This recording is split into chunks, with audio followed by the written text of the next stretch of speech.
السلام علیکم ورحمۃ اللہ وبرکاتہ، کیسے ہیں آپ سب؟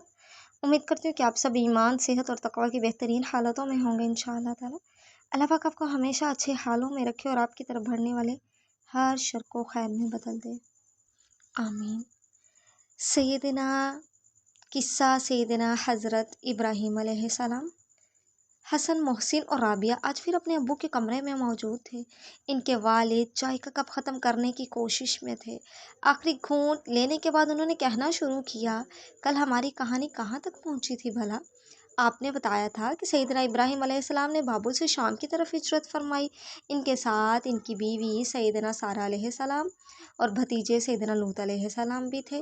یہ دونوں آپ پر ایمان لے آئے تھے، بچوں نے جواب دیا۔ والد نے کہا، بالکل ٹھیک، ہاں آپ کی ملاقات شام کے بادشاہ سے ہوئی۔ اسے سیدنا سارہ علیہ السلام کی خدمت کے لیے ہاجرہ نامی ایک کنیز تحفے میں دی۔ سیدنا سارہ رضی اللہ تعالیٰ عنہ کے ہاں کوئی اولاد نہیں تھی۔ جب کافی مدت تک ان کے ہاں اولاد نہ ہوئی تو انہوں نے خود ہی سیدنا ابراہیم علیہ السلام سے عرض کی کہ ہاجرہ سے شادی کر لیں، شاید اللہ تعالیٰ ان سے کوئی اولاد عطا فرما دے۔ سیدنا ابراہیم علیہ السلام نے سیدہ ہاجرہ سے شادی کر لی۔ ان کو اللہ نے ایک خوبصورت بیٹا عطا کیا جس کا نام اسماعیل رکھا گیا۔ سیدنا اسماعیل علیہ السلام ابھی دودھ پینے کی عمر میں تھے کہ اللہ تعالیٰ نے سیدنا ابراہیم علیہ السلام کو حکم فرمایا کہ اپنی بیوی اور بچے کو مکہ کی سرزمین میں چھوڑ آؤ۔ اس زمانے میں وہ جگہ بالکل بے آباد تھی، وہاں کسی انسان کا نام و نشان تک نہ تھا۔ سیدنا ابراہیم علیہ السلام نے اللہ کا حکم مانا، اپنی بیوی اور اپنے بیٹے سیدنا اسماعیل علیہ السلام کے ساتھ مکہ پہنچے۔ ان دونوں کو اس مقام پر چھوڑا جہاں آج خانہ کعبہ ہے۔ ان کے پاس کچھ پانی اور چند کھجوریں تھیں۔ اس حالت میں انہیں وہاں چھوڑ کر واپس روانہ ہوئے۔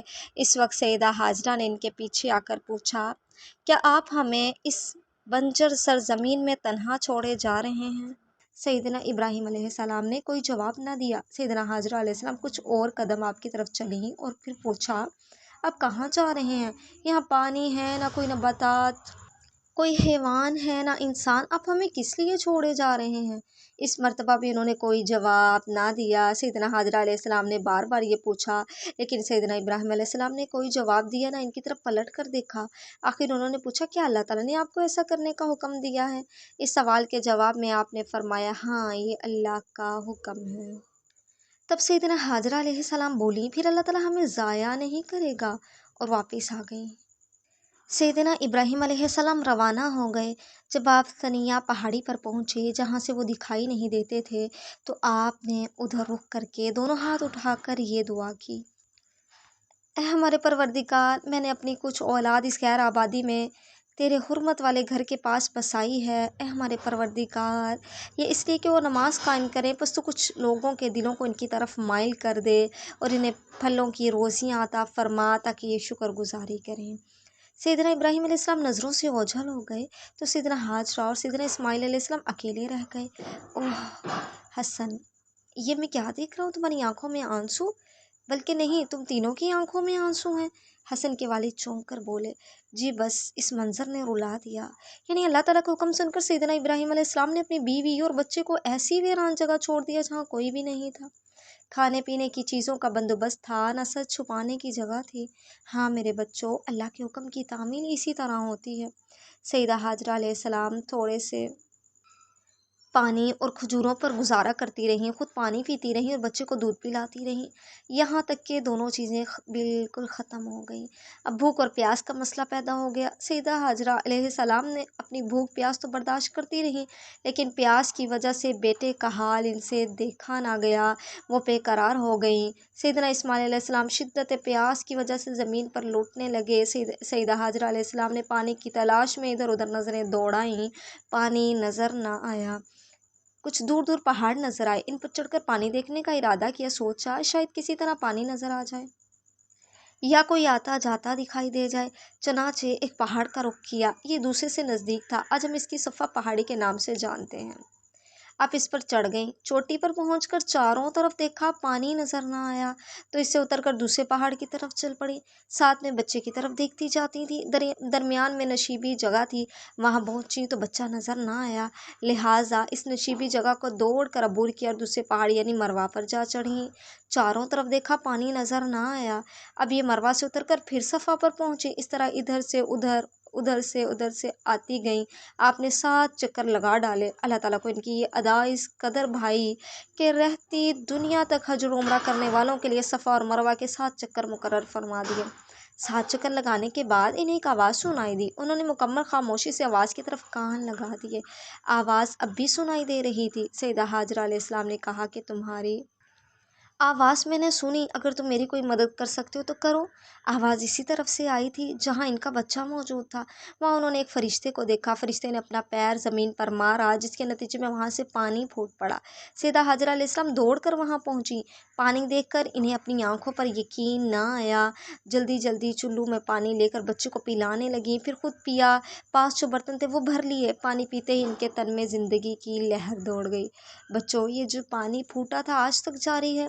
हम आज इसको आबे ज़मज़म कहते हैं। सुबहान अल्लाह, अल्लाह की शान किस कदर निराली है। हसन बोल उठा, हाँ मेरे बच्चों, ये पानी अल्लाह ताला की तरफ से इनके लिए एक तोहफ़ा था। पानी जब चारों तरफ फैलने लगा तो सैयदा हाजरा अलैहिस्सलाम घबरा गई। उन्होंने कहा ज़म, इसका मतलब है कि रुक जा रुक जा। फिर उन्होंने पानी के इर्द गिर्द पत्थरों की बाड़ बना दी ताकि पानी वहाँ मौजूद रहे और पानी वहाँ जमा रहे। सैयदना अब्दुल्ला बिन अब्बास रज़ी अल्लाह ताला अन्हु बयान करते हैं कि रसूलुल्लाह सल्लल्लाहु अलैहि वसल्लम ने फरमाया, अल्लाह ताला उम्मे इस्माइल अलैहिस्सलाम पर रहम फरमाए, अगर उन्होंने ज़मज़म को ऐसे ही छोड़ दिया होता तो ज़मज़म एक बहते हुए चश्मे की सूरत में होता। जब इस जगह पानी जमा हो गया तो परिंदे ऊपर मंडलाने लगे। इस जगह से कुछ दूर किबला जुरहम का काफिला गुजर रहा था। उन्होंने परिंदों को मंडलाते देखा तो ख्याल किया इस जगह पानी है। उन्होंने एक आदमी को इस तरफ भेजा। वो इस तरफ आया और पानी देखकर खुशी खुशी काफिले की तरफ गया और इन्हें पानी की खुशखबरी सुनाई। काफिला पानी के पास आ गया। वहाँ उन्होंने सईदा हाजरा अलैहिस्सलाम को देखा तो इनसे बोले, क्या आप हमें अपने पास ठहरने की इजाज़त देती हैं? उन्होंने फरमाया, ठीक है, लेकिन चश्मे की मलकियत पर तुम्हारा कोई हक ना होगा। काफिले के लोग इजाज़त मिलने पर बहुत ज़्यादा खुश हुए। एक बहुत बड़ी नेमत इन्हें हासिल हुई थी। उन्होंने खुद भी पानी पिया, अपने जानवरों को भी पिलाया, फिर वहीं आबाद हो गए। इनमें से कुछ लोगों ने अपने घराने के बाकी लोगों को भी वहीं बुला लिया और ये इसलिए हुआ कि इन इलाकों में पानी बहुत ही मुश्किल से और ज़्यादा फासलों पर मिलता था। इस तरह ज़मज़म के कुएं के इर्द गिर्द देखते ही देखते बहुत से घर आबाद हो गए। सैयदा हाजरा अलैहिस्सलाम भी अपने इन हमसायों से बहुत खुश थी। इन्हें हमदर्द लोगों की ज़रूरत थी। इस तरह तन्हाई से भी निजात मिल गई। सैयदना इस्माइल अलैहिस्सलाम बड़े हो गए। उन्होंने वहीं नशोनमा पाई। इनकी उम्र 10 साल हो गई। उन्होंने अरबी ज़ुबान सीख ली, यहाँ तक कि इसमें महारत हासिल कर ली। चरहम कबीले के लोग उनसे हद दर्जे मोहब्बत करते थे। इस मोहब्बत की वजह से वो इन्हें घेरे रहते थे। सैयदना इब्राहीम अलैहिस्सलाम भी आपसे बहुत मोहब्बत करते थे। इसकी एक वजह ये भी थी कि आपको बुढ़ापे में मिले थे। इनकी पैदाइश के वक्त सैयदना इब्राहीम अलैहिस्सलाम की उम्र 80 साल से ज़ायद थी। इन्हें बच्चे से मिलने का बहुत शौक़ था, इसलिए आप इनसे मिलने जाते और साथ ज़रूरियात ज़िंदगी की चीज़ें भी ले जाते, इन्हें नसीहतें भी करते। फिर क्या हुआ बच्चों? एक रात सैयदना इब्राहीम अलैहिस्सलाम ने ख्वाब देखा। उन्होंने ख्वाब में देखा कि अपने बेटे सैयदना इस्माइल अलैहिस्सलाम को ज़िबा कर रहे हैं। अब यहाँ ये बात भी सुन लें कि अम्बिया अलैहिस्सलाम के ख्वाब सच्चे होते हैं, इनमें कोई शक वाली बात नहीं होती। ये एक बहुत बड़ा इम्तिहान था। सैयदना इस्माइल अलैहिस्सलाम आपके इकलौते बेटे थे, बुढ़ापे में पैदा हुए थे और इनसे पहले सारी ज़िंदगी आपके यहाँ औलाद नहीं हुई थी। इन हालात में जब सैयदना इस्माइल अलैहिस्सलाम भी लड़कपन की हद को पार करके जवानी में कदम रखने वाले थे और इस उम्र को पहुंच गए थे कि कामकाज में अपने बूढ़े वालिद का हाथ बटा सकें, इस वक्त इन्हें ज़िबा करने का हुक्म मिला था। सैयदना इब्राहीम अलैहिस्सलाम को बेटे से हद दर्जे की मोहब्बत थी। इसके बावजूद आपके दिल में अल्लाह की मोहब्बत से बढ़कर और किसी की मोहब्बत नहीं थी। अल्लाह ताला का हुक्म जो भी था इन्हें पूरा करना था, इसलिए आपने ज़रा भी हिचकिचाहट ना दिखाई और बेटे को ज़िबा करने के लिए तैयार हो गए। जी क्या मतलब? सैयदना इब्राहीम अलैहिस्सलाम अपने प्यारे बेटे को ज़िबा करने के लिए तैयार हो गए। बच्चे बोल उठे। इनके चेहरों पर हैरत ही हैरत थी। हाँ बच्चों, यही तो अल्लाह का हुक्म मानना है। आप बेटे के पास गए, अल्लाह का हुक्म इन्हें सुनाया।